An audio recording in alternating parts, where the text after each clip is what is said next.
ఒక లెక్క చెప్పారు. అంటే ప్రభుత్వానికి కలిసి రావడం ఓకే, పన్నులు కడతారు, డబ్బులు వస్తాయి, సంపద సృష్టి అని. ప్రజలకు కలిసి వచ్చే విషయంలో, ఉపాధి దొరికే విషయంలో ఎంతవరకు ఇవి ఉపయోగపడతాయి? ఇక్కడ బేసిక్గా ఒకటండి, ఒక కంపెనీతో ఊరు మారిపోదు, దేశం మారిపోదు.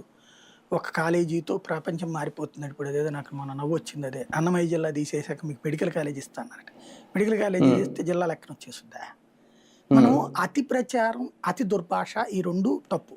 అంటే ఒక రియల్ ఎస్టేట్ కంపెనీతో 1,00,000 ఉద్యోగాలు ఎలా వచ్చేస్తాయి సార్? అంటే వీళ్ళది నేను అనేది అదే అతి ప్రచారం అంటున్నా. అతి ప్రచారం చేసుకుని వీళ్ళు చేసే ప్రతిసారి అతి తప్పు.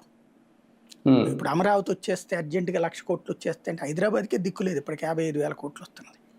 అది కూడా మిగతా రాష్ట్రం అంతా ఎండబెడతాయి అక్కడ ఎన్ని సంవత్సరాల నుంచి, ఇన్ని దశాబ్దాల నుంచి కూడా దాంట్లో. అట్లాంటిది కొత్తగా పుట్టుకొచ్చిన అమరావతిలో 1,00,000 కోట్లు వచ్చేస్తే అంటే నమ్మితే అది అమాయకత్వం. అలాంటి అతి ప్రచారం చేయకుండా ఏమయ్యా ముందు రాజధాని పని నడపాలి, మనకి సెంటర్లో ఉన్నాము, నిదానంగా వస్తాయా అని కన్విన్స్ చేయాలి పబ్లిక్ని.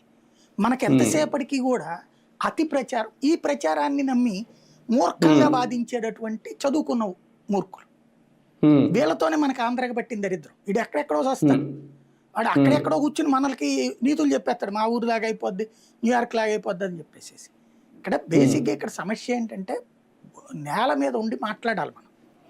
నేనేమంటానంటే ఏ ప్రభుత్వం అయినా సరే అతి